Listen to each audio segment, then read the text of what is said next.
It's been more than 30 years since a love story touched hearts all over the world. A story about a man who had everything but nothing real, and a woman who had nothing but gave him everything. Now time has passed, the world has changed, and life has tested them both.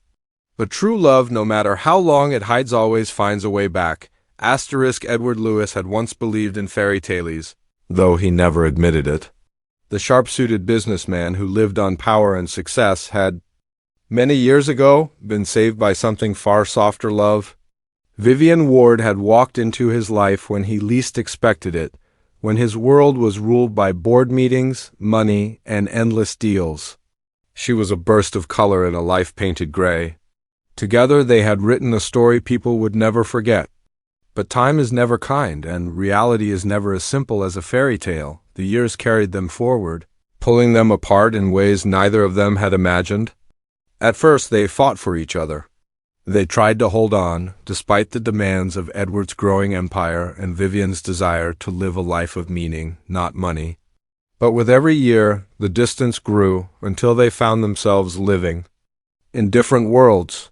Edward's empire stretched across continents, swallowing his days and nights, while Vivian created a foundation for women like her women searching for a second chance at life. For years, Edward lived in skyscrapers and silence, his life polished but empty. The man who had once reached for love now reached only for contracts, signatures, and profit. People admired him, but no one truly knew him. In quiet moments, when the city lights dimmed and the noise faded, he would remember her laughter. He would remember the way she looked at him, not for what he had, but for who he was. And he would wonder if he had let the best part of himself slip away. Vivian, on the other hand, built her own world with fierce determination. No longer the lost dreamer from Hollywood Boulevard, she became a woman of vision and purpose. Her charity grew from a small group into a beacon of hope. She fought for women who had been overlooked, ignored, or broken by the world. Her life was filled with stories of survival, courage, and transformation. But in the quiet of her heart, when the applause faded and the speeches ended, she felt the absence of one story, the one she had lived with Edward. Now, years later, fate had begun to stir again. It started with whispers of Edward's health rumors, that the relentless pursuit of success had finally taken its toll. He had built towers of steel and glass, but his own foundation was crumbling. At the same time, Vivian found herself invited to a gala, an event meant to honor her for her tireless work. It was to be held in one of Edward's very hotels. Neither of them knew what the night would bring. For Edward, it was just another event on his calendar, another appearance where his name mattered more than his presence. For Vivian, it was a chance to share her mission, to bring light to her cause. But destiny had already written a different agenda. The night arrived. The ballroom shimmered with chandeliers, laughter, and music. Men in black suits, women in glittering gowns. It was a world Edward had mastered long ago. As he entered, people turned to greet him, yet he felt the same emptiness that had followed him for years. His smile was polite, his words sharp and calculated, but inside, he was still the man who once climbed a fire escape for love. And then she appeared. Vivian walked into the ballroom with quiet grace, wearing no jewels, no extravagant dress. She didn't need them. She carried herself with the kind of beauty that time could never steal, the beauty of someone who had lived, who had loved, who had grown stronger through it all. Edward's breath caught in his chest, though he hid it behind the same calm mask he had worn for years. The room faded around him, the music dulled. For a moment, it was just her. Vivian noticed him too, but she didn't falter. She didn't let her heart race. She had promised herself long ago that the chapter of Edward Lewis was closed. Yet here he was, standing across the room, looking older, more fragile, yet somehow still the same. Their eyes met, and in that one silent moment, 30 years melted away, but silence cannot hold forever. The music swelled, the crowd shifted, and the spell was broken. Edward looked away, forcing himself back into the world of power and wealth. Vivian turned to greet someone beside her, forcing her heart into stillness. Neither spoke, but both knew. The story wasn't finished. The days following the gala felt like an echo from another life. Edward tried to bury the image of Vivian in his mind, convincing himself it was nothing more than memory sneaking into the present. But memories do not breathe. They do not look back at you with eyes filled with strength and longing. This was not the past. She was here, alive and still. Carrying the fire he once thought belonged to him, Edward found himself restless. Meetings bored him, numbers blurred, contracts became meaningless ink. The boardroom applauded his strategies, but inside he felt hollow. He caught himself staring out of windows, down at the city below, searching for something that wasn't. There, for years, power had been his shield, and now, suddenly, it felt like a prison. Vivian's presence had cracked the walls. Vivian, meanwhile, returned to her world of compassion and work. Her foundation was preparing for its largest campaign yet, a project that would provide housing and education for women starting over. She should have been focused, proud, unstoppable. But Edward's face, older and more worn, lingered in her mind. She hated herself for remembering the way his eyes softened when they found hers across the ballroom. She told herself it didn't matter. She told herself her life was complete without him. But at night, when silence filled her home, she wondered if she had spoken too soon. Their lives should have remained apart. Yet fate, mischievous and insistent, brought them back together. Edward's company had invested heavily in real estate that crossed paths with Vivian's new project. One meeting request turned into another, until they found themselves sitting across from each other again, not in a ballroom filled with strangers, but in a small, sunlit room filled with maps, blueprints, and tension. At first, their conversation was careful, almost polite. Edward praised her work, though his voice carried the stiffness of a man afraid to reveal too much. Vivian responded with confidence, her words sharp, almost distant, as if to remind him that she no longer belonged to his world. But beneath the surface, emotions roared like a storm. Every glance carried questions unsaid, every pause was heavy. With memories. And then the cracks began to show. "You've built something incredible," Edward admitted, his voice lower now, softer. "I always knew you would." Vivian looked at him, searching his face. For a moment, the walls she had built around herself wavered. "I built it because I had to," she said firmly. "Because life doesn't always give second chances." Edward flinched, though he tried to hide it. "Maybe sometimes it does," he whispered. Silence followed. A silence that spoke of the years they had lost, the pain of choices made, and the unspoken truth that both of them still carried each other deep within their hearts, but life was not about to let them fall back into each other's arms so easily. Edward's empire was under fire.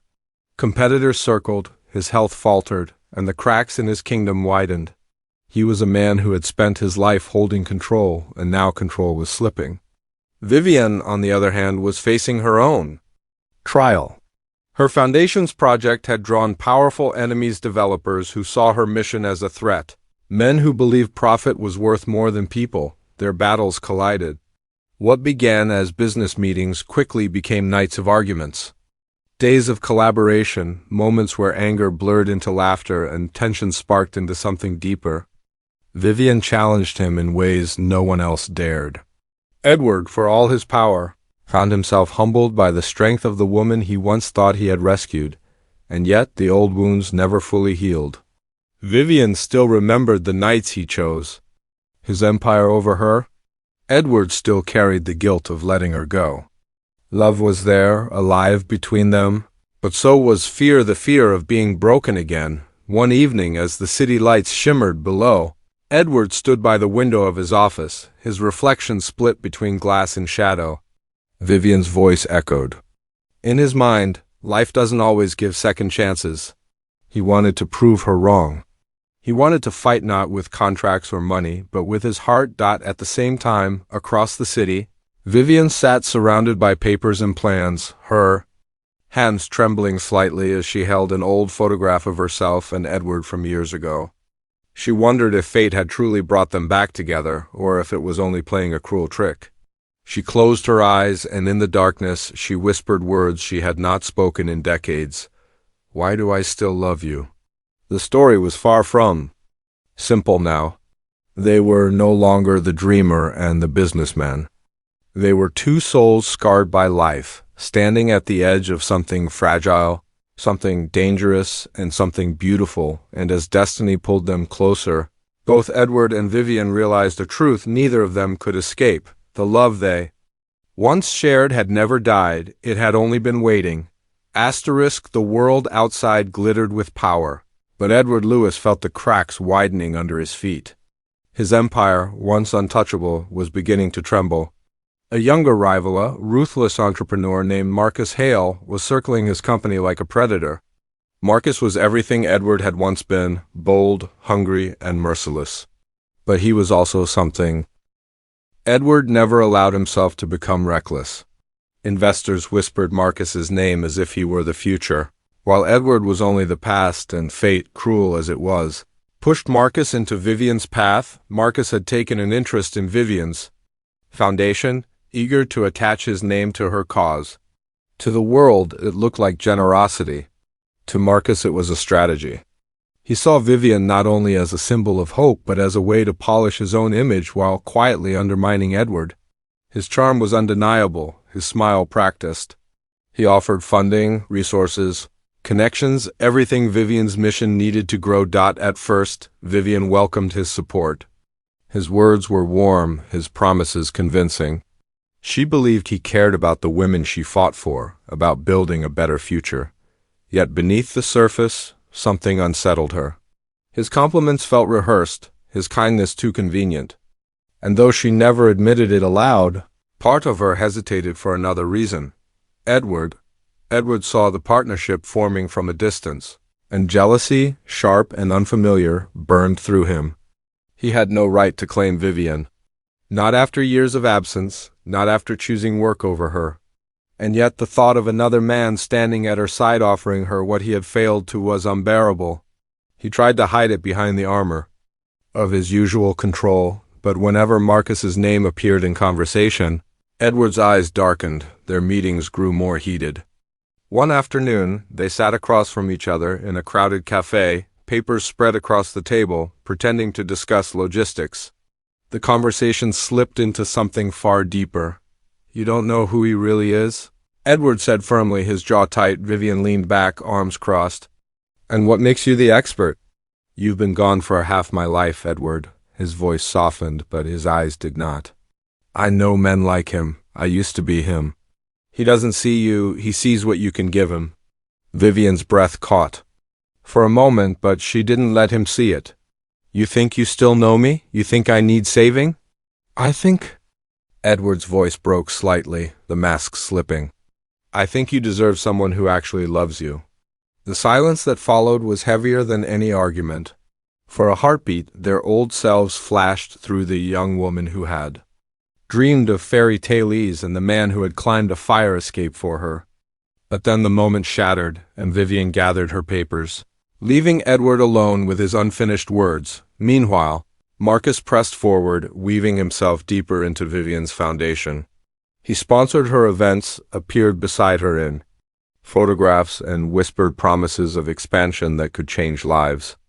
The world praised him, newspapers painted him as a hero, and Vivian's board began to wonder if he was the partner they had always needed. But the closer Marcus came, the more Vivian's heart resisted. She smiled for the cameras, shook his hand, and thanked him for his generosity, but late at night, when she stood alone before the mirror, she whispered the name of a man she still loved. Edward, too, found himself torn between pride and vulnerability. For the first time in years, he was losing not in business, but in love.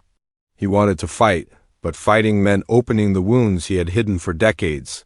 It meant admitting he was afraid, not of Marcus, not of failure, but of losing Vivian. Forever, their tension spilled over at a charity gala hosted by Marcus. The room was filled with champagne glasses, golden lights, and applause. Vivian stood on stage, speaking passionately about her mission, while Marcus smiled proudly at her side. Edward watched from the crowd, his chest tight. Every word she spoke reminded him of the woman he had once known and of the woman he still loved. When the applause ended, Marcus leaned toward Vivian, his hand brushing hers. Cameras flashed, and Edward felt the world spin. He could no longer stay silent. He approached her, ignoring the crowd, ignoring Marcus's smug expression. "Vivian," he said, his voice steady but urgent. The room hushed as she turned toward him, eyes wide, and in that moment the world seemed to hold its breath. The battle lines had been drawn between past and present, between love and ambition, between Edward Lewis and Marcus Halle, but the war was not just for Vivian's heart. It was for the truth, whether fairy tales belonged only to the past, or if some could be rewritten. The night after the gala felt like the turning of a tide. The city of Los Angeles glowed under its blanket of neon and moonlight, but for Edward and Vivian the world had never felt so small, so pressing. The crowd's whispers still lingered in the air. Edward stepping forward, interrupting Marcus's moment, daring to speak her name in front of cameras and strangers. It was reckless, bold, and unmistakably him. For Vivian it was also terrifying. She left the gala before anyone could ask questions, slipping away into the night, her heart pounding. Inside her car, she gripped the steering wheel and stared out at the city lights. Memories crashed over her: Edward climbing a fire escape, Edward smiling in the dark of a limousine, Edward whispering promises that once felt unbreakable, but those promises had broken, and the pieces had left scars she swore never to expose again. Edward, however, could no longer run from the truth. That night, he walked through the empty halls of his penthouse, haunted by his own reflection. For decades, his life had been measured in numbers and deals, but what did any of it mean when the one thing he wanted most was slipping away again? He poured himself a drink, left it untouched, and stared at the skyline. Finally, after years of silence, he allowed himself to whisper her name aloud. Vivian. It was both a prayer and a confession. The following week brought storms. Marcus tightened his grip on Vivian's foundation, promising expansion deals that dazzled her board. Papers were signed, articles were written, and suddenly Vivian's face was everywhere. She was praised as a woman leading change, but behind the applause, doubt gnawed at her.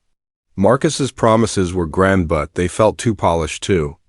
Calculated. When she looked into his eyes, she didn't see belief. She saw ownership. Then came the discovery that shattered the illusion. Late one night, alone in her office, Vivian reviewed contracts Marcus had pushed through.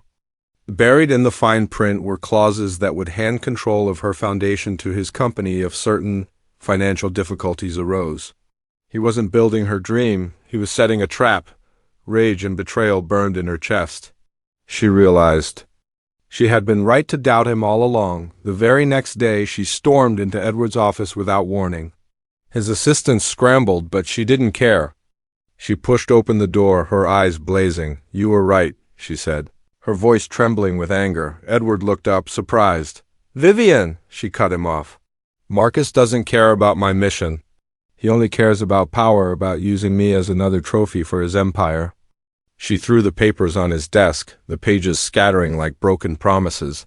"I thought I was smarter this time. I thought I wouldn't let myself be fooled again."